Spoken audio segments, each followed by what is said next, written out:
오늘 또 이런 새벽 주님의 음성을 사모하며 나오신 여러분 축복하고 환영합니다.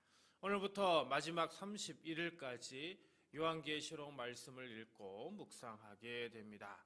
오늘 우리가 읽고 묵상할 성경은 요한계시록 1장부터 3장까지입니다. 이 장들은 부활하신 예수 그리스도께서 요한에게 자신을 계시하시고 일곱 교회의 실제 형편을 책망과 위로로 진단하시며 끝까지 이기는 자에게 약속을 주시는 내용입니다. 사랑하는 성도 여러분, 사도 요한은요 복음을 전하다가 반모라는 작은 섬에 유배되었습니다. 사람들과 떨어져 혼자 지내는 그런 자리였죠. 근데 그 외로움의 자리에서 주님의 날에 성령님께서 요한에게 말씀을 열어주셨습니다. 근데 요한계시록은 평안한 시대의 책이 아닙니다. 당시 아시아의 여러 교회가 로마의 압박 속에서 믿음 때문에 손해를 보기도 했고 조롱을 받기도 했습니다. 어떤 성도는 낙심했고 어떤 성도는 세상의 유혹 앞에서 마음이 갈라졌습니다. 바로 그때 하나님은 요한을 통해 하늘의 소식을 교회에 들려주십니다. 오늘 이 새벽 우리도 같은 마음으로 요한계시록 1장 1절부터 3절을 펴고 주님이 교회 주시는 첫 말씀을 함께 듣고자 합니다. 1절 말씀입니다. 예수 그리스도의 계시라. 이는 하나님이 그에게 주사 반드시 속히 일어날 일들을 그 종들에게 보이시려고 그의 천사를 그 종 요한에게 보내어 알게 하신 것이라. 자, 여기에서 요한계시록의 첫 문장이 뭐죠? 예수 그리스도의 계시라입니다. 계시록의 중심은 종말에 무슨 일이 일어나냐 이게 아니라 뭐라고요? 예수님은 누구신가입니다. 하나님이 우리에게 가장 먼저 보여주시는 분은 재난이 아니고요, 우리 구주 예수님이십니다. 또 1절에 보니까 반드시 속히 일어날 일들이라는 이 문장이 나옵니다. 여기서 속히라고 하는 것은 우리를 겁주려는 말이 아닙니다. 하나님이 정하신 때가 되면은 반드시 이루어진다, 이런 의미죠. 그러니까 계시록은 불안을 키우는 책이 아니라 하나님의 약속이 확실하다는 것을 붙들게 하는 책인 거죠. 근데 솔직히 우리는 계시록을 펴면 겁부터 납니다. 혹시 무슨 일이 일어나는 건 아닐까? 그래서 계시록을 무서운 책으로 오해합니다. 하지만 하나님은 겁주려고 이 책을 주신 게 아니죠. 우리를 어떻게 해요? 살리려고 주신 말씀입니다.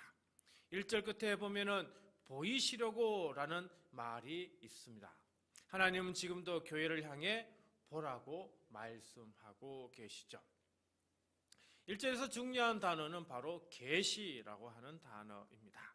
덮개를 벗겨내어 가려진 것을 드러내다, 이런 의미를 가지고 있죠.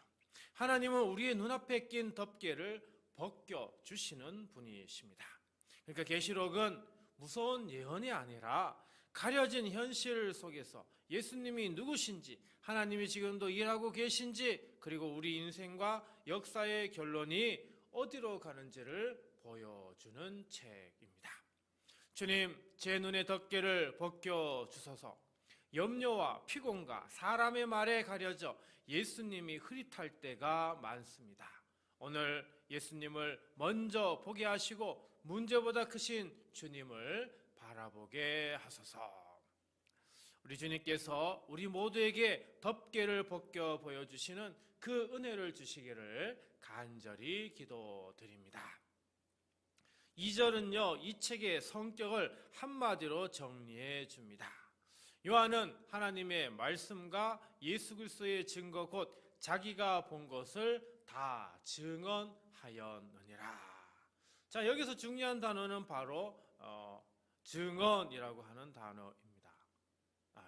증언입니다. 이 뜻은 증인으로 서서 사실을 말하다, 이런 의미를 가지고 있죠. 다시 말해 증언은요, 내 생각을 보태는 말이 아니라 본 것을 그대로 말하는 말이라는 것이죠. 그래서 요한은요, 내가 보기엔 이런 것 같아, 이렇게 말하고 있는 것이 아니라 주님이 보여주셔서 내가 보았고 들었어. 그래서 내가 그대로 증언하는 거야 라고 이렇게 말하고 있는 겁니다. 이 단어의 뿌리에서 증인이라고 하는 말이 나왔는데요. 이 증인이라는 이 말이 나중에는 또 순교자라는 의미도 이제 생기게 되었습니다. 이게 무슨 의미냐라고 한다면 증언은요, 가볍게 던지는 말이 아니라 순교할 만큼 목숨을 걸 만큼 책임 있는 말이라는 그런 뜻이기도 합니다. 그러니까 요한계시록은 요한이 상상으로 만든 이야기가 아니라는 겁니다. 요한계시록은 보고 들은 것을 그대로 전한 말씀의 증언이라고 하는 겁니다. 그리고 그 증언의 중심은 누구라고요? 예수 그리스도이시다라는 거죠. 요한이 증언한 핵심은 아까도 얘기했지만 사건이 아니라 바로 예수 그리스도 우리 주님이신 겁니다. 사랑하는 성도 여러분, 우리는 아침에 일어나 가장 먼저 무엇을 많이 듣습니까? 바로 내 마음의 말입니다. 근데 여기에는 크나큰 문제가 있습니다. 내 마음의 말은 진실처럼 들려도 늘 진리가 아니라는 점입니다. 내 마음의 말은 상황에 따라 바뀌고 기분에 따라 흔들립니다. 어젯밤의 마음과 오늘 새벽의 마음이 다릅니다. 그래서 우리에게는 우리 주님이 필요하죠. 우리에게는 말씀이 필요합니다. 내 마음이 뭐라고 말하든지 상황이 뭐라고 흔들든지 우리는 다시 말씀의 증언 앞에 서야 합니다. 사랑하는 성도 여러분, 오늘 우리가 기억해야 할 것은 바로 이것입니다. 내 마음이 하는 말은 변하지만 말씀이 증언하는 말은 변하지 않는다라는 겁니다. 그러니 내 마음의 말을 따라 결정을 내리기 전에 먼저 말씀의 증언을 한 번 더 붙들어야 하는 것입니다. 주님, 제 마음의 말보다 주의 말씀을 더 믿게 하소서. 흔들릴 때마다 말씀 앞으로 돌아오게 하시고 예수 그리스도를 증언하는 복음 위에 굳게 서게 하소서. 오늘 하루 내 마음이 아니라 주님의 말씀을 따라 걷는 그런 은혜가 임하시기를. 그래서 하루의 끝에 주님 말씀대로 살게 하셔서 감사합니다. 이렇게 고백하게 되기를 간절히 소망합니다. 3절입니다. 이 예언의 말씀을 읽는 자와 듣는 자와 그 가운데에 기록한 것을 지키는 자는 복이 있나니 때가 가까움이라. 여러분, 읽는 것도 복이고요, 듣는 것도 복입니다.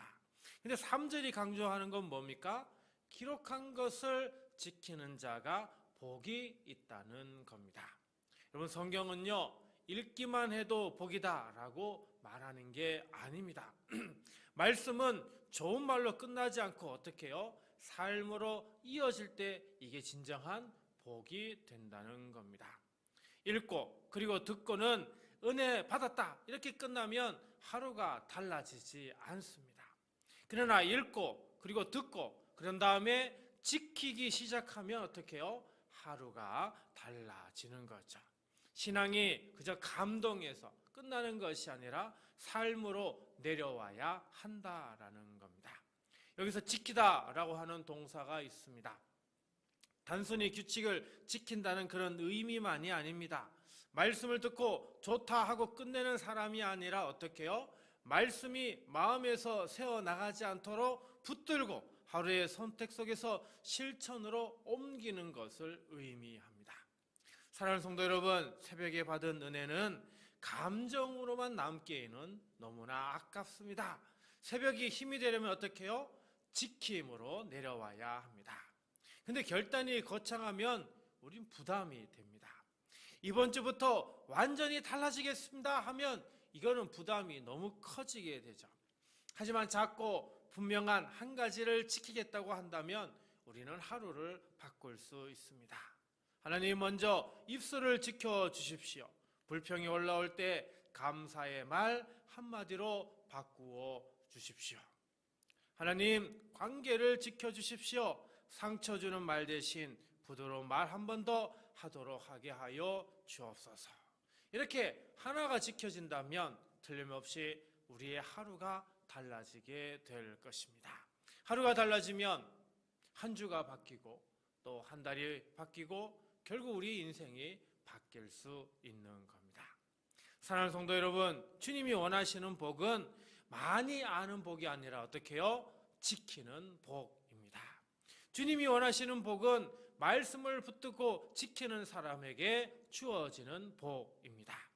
주님, 오늘 제게 지킬 한 가지를 주소서. 감동으로 끝나지 않게 하시고 오늘 삶에서 끝까지 지키게 하소서. 오늘 주님께서 여러분에게 지킬 수 있는 은혜를 주시기를 축복합니다. 오늘 하루 주님이 주신 말씀을 손에 쥐고 살아내는 그 복이 여러분 가정과 여러분의 일터와 또 여러분의 마음에 임하기를 예수님의 이름으로 축복하며 간절히 기도드립니다. 오늘 말씀을 생각하며 다음 세 가지를 놓고 우리 함께 기도하도록 하겠습니다. 주님, 오늘 제 눈을 열어 예수님을 먼저 보게 하시고 마음의 평강을 주소서. 주님, 흔들리는 감정보다 말씀을 더 믿게 하시고 오늘 한 걸음도 말씀대로 걷게 하소서. 주님, 오늘 제 입을 지켜 불평 대신 감사가 나오게 하시고 순종을 살게 하소서. 여러분, 이 세 가지 기도 제목으로 우리 함께 기도하고요, 주기도문으로 마치도록 하겠습니다. 기도하겠습니다. 사랑과 은혜가 충만하신 하나님 아버지, 이 새벽에 우리를 깨우셔서 말씀 앞으로 부르시니 감사합니다. 밤모섬의 외로움 속에서도 요한에게 주님의 음성을 들려주신 하나님 아버지, 오늘도 각자의 삶자리에서 지치고 흔들리는 우리 성도들에게 하늘의 빛을 비추어 주옵소서. 주님, 우리의 눈앞에는 해야 할 일과 걱정이 먼저 보이고 마음에는 불안이 먼저 올라옵니다. 그러나 오늘 이 아침 두려움의 덮개를 벗겨주셔서 예수님을 더 선명히 보게 하시고 문제가 아니라 주님의 크기가 먼저 보이게 하여 주옵소서. 안개가 걷히듯 마음이 맑아지게 하시고 불안이 내려앉은 자리에 주님의 평강이 자리 잡게 하옵소서. 주님, 하루를 살다 보면 내 감정이 큰 소리로 말합니다. 못하겠어, 무너질 것 같아, 괜히 서운하다, 그냥 포기하자. 하지만 그 말이 오늘의 기준이 되지 않게 하여 주옵소서. 주께서 이미 우리에게 증언하신 복음, 주님이 살아계시고 우리를 붙드시고 끝까지 인도하신다는 그 증언 위에 우리의 발을 다시 세워 주옵소서. 마음이 흔들릴 때마다 말씀 앞으로 돌아가게 하시고 한 번 더 주님 말씀은 변하지 않는다 고백하게 하시며 선택의 갈림길에서 감정이 아니라 말씀을 따라 걷게 하여 주옵소서. 주님, 이 새벽에 은혜가 감동으로만 지나가지 않게 하시고 오늘 지킴으로 열매 맺게 하여 주옵소서. 입술을 지켜 불평 대신 감사 한마디를 선택하게 하여 주시고 시간을 지켜 짧아도 기도의 자리를 놓치지 않게 하시며 관계를 지켜 날카로운 말 대신 살리는 말 한 번을 하게 하여 주옵소서. 비교와 낙심이 올라올 때는 말씀 한 구절로 멈추게 하시고 오늘 한 가지를 끝까지 붙들어 지키는 은혜를 허락하여 주옵소서. 작은 순종이 작은 승리가 되고 그 승리가 믿음의 습관이 되게 하여 주옵소서. 이 새벽에 나온 성도들의 가정에 주님의 평안을 부으시고 직장과 일터에 지혜와 성실을 더하시며 몸이 약한 이에게는 회복을, 마음이 지친 이에게는 위로를, 흔들리는 이에게는 굳센 믿음을 허락하여 주옵소서. 오늘 하루 성도들의 걸음마다 주님 친히 동행하셔서 말씀이 나를 살렸다는 고백이 우리들의 입술에서 맺히게 하여 주옵소서. 걸어가신 예수님의 이름으로 축복하며 간절히 기도하옵나이다. 아멘.